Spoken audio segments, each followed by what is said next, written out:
Doc on the Run. We help injured runners run.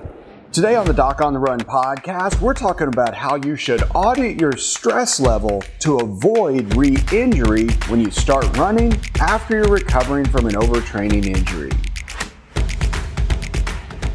I was just on a webcam call with a runner who signed up for an initial consultation and then decided to get a few weeks of additional coaching where we just check in every week to make sure that he's not making any big mistakes that are going to cause a re-injury.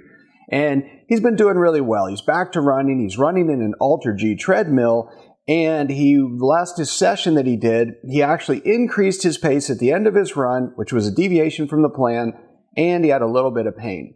But the pain went away and he's really doing okay overall. But we were talking about that pain that he had while he was running and how it actually changed later in the day and what all of those changes really meant to him and the state of healing in the fracture in his foot.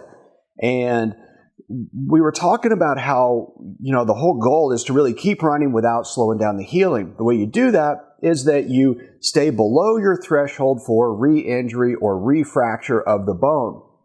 While we were talking about that, we were talking about all the little pieces that fit into this puzzle, and he said something that I've never heard, but I really thought it was gold, and so I thought that I would share it with you.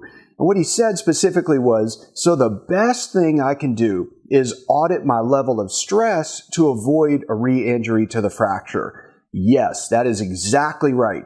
All overtraining injuries are stress-induced injuries. This is one reason we call stress fractures, because you've applied too much stress to the bone. And when you're returning after an overtraining injury and you start running, the whole goal is to really reduce the level of stress sufficient that you can keep running without crossing over your threshold for re-injury. Less stress equals more running before you exceed the tissue stress level that can actually cause it to break or tear or rip again.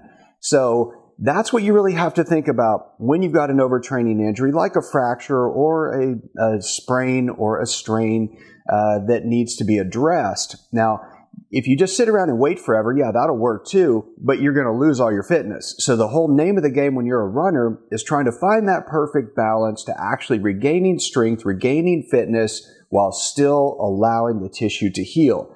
That can be achieved if you really audit your stress level and pay real close attention to what's going on. Now, if you like this episode, please like it, please subscribe, and I'll see you in the next training. Doc on the Run. We help injured runners run.